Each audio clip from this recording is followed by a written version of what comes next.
Mais moi, j'avais peur de la mort. À l'âge de 16 ans et demi, j'avais peur de la mort. Je tremblais. Je ne voulais pas, je n'allais pas dans les hôpitaux, je ne voulais pas que mon père m'emmène dans les hôpitaux, parce que ça me parlait de faim, ça me parlait de maladie, ça me parlait de désespoir. Et bien longtemps, j'ai refusé d'aller. J'étais mal. Je sortais, je restais dehors. Simplement, comme si je pouvais éviter la réalité, parce que je ne voulais pas penser à cela. Mais chaque fois qu'on me parlait de l'éternité, chaque fois qu'on me parlait de Jésus qui allait revenir un jour, et qu'il fallait se préparer à le rencontrer, je tremblais, j'étais mal. Pourtant, je savais. Mais je n'avais pas cru, je ne croyais pas que ces choses puissent être vraies pour moi. Alors j'aimerais vous parler de quelque chose ce soir, ou de quelqu'un qui a réalisé que, en mettant sa confiance en Dieu, tout peut changer. Alors vous savez qu'il y a un aujourd'hui, et puis il y a un demain. Vous savez ça? Il y avait un hier, ça s'est passé. Il y a un aujourd'hui, c'est le présent, puis il y a un lendemain. Et j'aimerais vous parler d'un lendemain, simplement en lisant quelques versets. Dans l'évangile de Jean, au chapitre 1er, et au verset 43, vous trouverez qu'il y a un lendemain. Et je dis là, au verset 43, le lendemain, Jésus voulut se rendre en Galilée et il rencontra Philippe. Il lui dit, suis-moi. Philippe était de Bethsaïda, de la ville d'André et de Pierre. Philippe rencontra Nathanaël, il y a toute une suite, et lui dit, nous avons trouvé celui qui dit que celui de qui Moïse a parlé dans la loi et dont les prophètes ont parlé, Jésus de Nazareth, fils de Joseph. Nathanaël lui dit, peut-il venir de Nazareth quelque chose de bon? Philippe lui répondit, viens et vois. Comme c'est simple. Peut-il venir quelque chose de bon de ce Jésus? Mais viens et vois. Viens, goûte. Nous avons tout à l'heure parlé de ces expériences, de cette invitation formidable. Un roi a fait une invitation. Un grand personnage a fait une invitation. Tout était prêt. Tout était payé.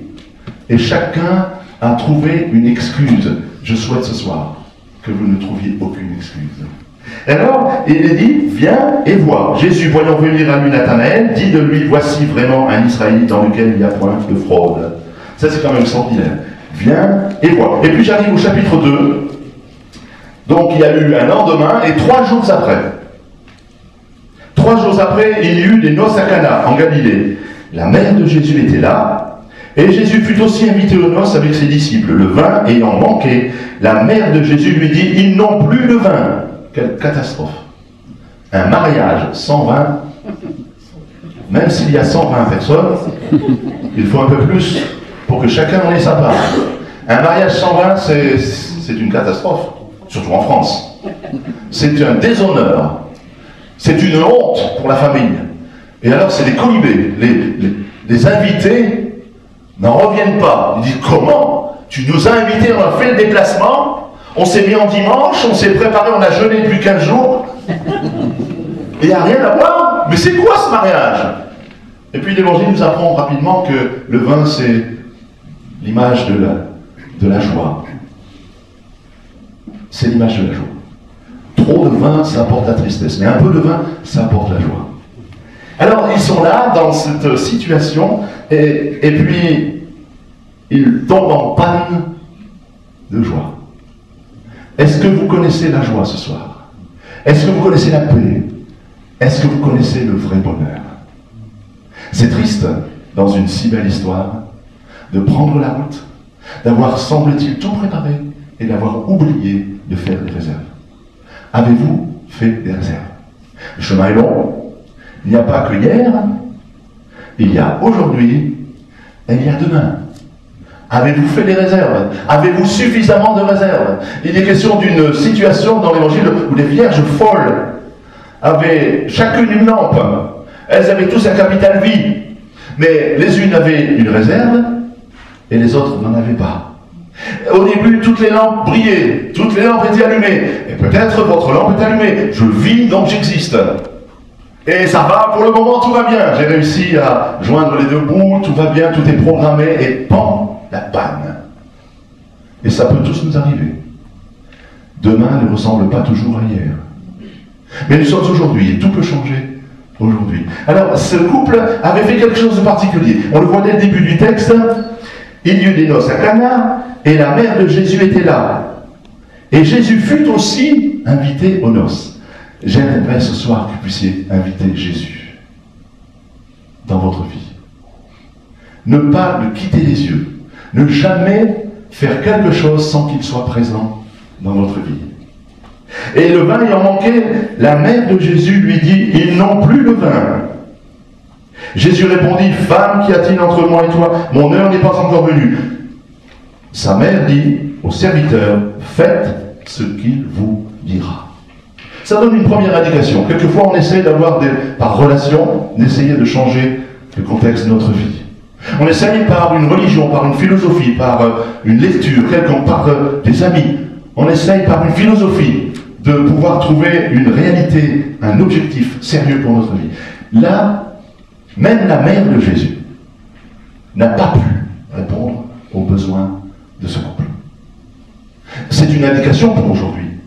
On peut essayer de prier les saints, on peut essayer de se tourner vers toutes sortes de choses, de gourous et autres. Mais même les plus proches de Jésus n'ont rien pu faire dans la situation.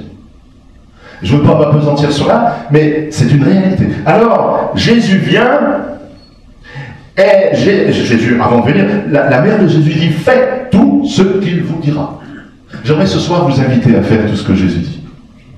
Et Jésus dit, venez à moi, vous tous qui êtes fatigués et chargés, et je vous donnerai du repos. Dans le monde, on peut trouver des personnes qui peuvent nous vendre du vent, mais pas nous donner le repos. Il existe des oreillers, comment c'est, douceur, confort du sommeil. Confort du sommeil. C'est formidable. Si vous avez des insomnies, vous achetez un oreiller confort du sommeil, vous posez la tête dessus, hop, c'est parti. C'est pas vrai. C'est un nom, mais c'est pas une réalité. Ça peut aider pour ceux qui dorment bien. Mais ceux qui ont des insomnies, ils ont des insomnies. Et on peut mettre sa tête sur ce qu'on veut, ça ne changera pas grand-chose. On peut avoir une table bien garnie et ne pas avoir d'appétit. On peut avoir une super voiture et ne pas avoir d'essence. Quelle catastrophe. On peut avoir tout ce que le monde peut nous offrir et ne pas être heureux. Et là, ces jeunes sont dans cette situation. Il y a quelque chose qui ne va pas. Il y a quelque chose qui ne va pas. Et peut-être dans ta vie ce soir, tu pourrais faire le tour et dire en réalité, il y a quelque chose dans ma vie qui ne va pas. Alors, c'est une chance qu'ils aient invité Jésus. Faites ce qu'il vous dira. Or, il y avait là 6 vases de pierre destinés aux purifications des Juifs et contenant chacun 2 ou 3 mesures. Il y avait 6 vases de pierre. Dans la Bible, le chiffre 6, c'est le chiffre de notre humanité. Et ce qui est intéressant, c'est de savoir que Jésus s'intéresse à notre humanité. Jésus ne vient pas nous raconter des histoires, mais il vient s'intéresser à nous. Jésus, ce soir, veut s'intéresser à chacun de nous. Ça, c'est une bonne nouvelle. C'est ça, l'évangile. C'est une bonne nouvelle. De Jésus qui vient et qui dit, considère. Et il dit, voilà, il y a 6 vases de pierre. Et il considère notre humanité, il dit, voilà, ton cœur est comme un vase de pierre. Il est peut-être dur ce soir, il est peut-être vide, certainement. Jésus ne fait pas le contour, mais il vient au but. Et il dit, voilà, le problème que tu as ce soir, c'est que ton cœur est vide. Et il donne cet encouragement, et il dit, voici, Jésus leur dit, remplissez d'eau ces vases. Et ce soir, pour qu'un vase ne soit pas vide, on n'a jamais rien fait mieux que de le remplir. Et ils le firent, il le dit, cette indication nous est donnée, ils le remplirent jusqu'au bord. Quelquefois, on écoute la parole de Dieu, on vient, peut-être vous êtes déjà venu à une réunion, vous avez reçu un peu de cette parole, et puis ça vous a fait du bien, et vous êtes reparti, et peut-être cette parole s'est envolée. Elle a été diluée avec les problèmes et soucis de la vie. Là, il y a une indication. Jésus dit, vous êtes en panne, remplissez d'eau ces vases, et ils le remplirent jusqu'au bord. Il n'y a pas de demi-mesure avec Jésus. Ce qu'il nous demande, c'est d'y aller entièrement. Et il dit, mon fils, ma fille, donne-moi ton cœur.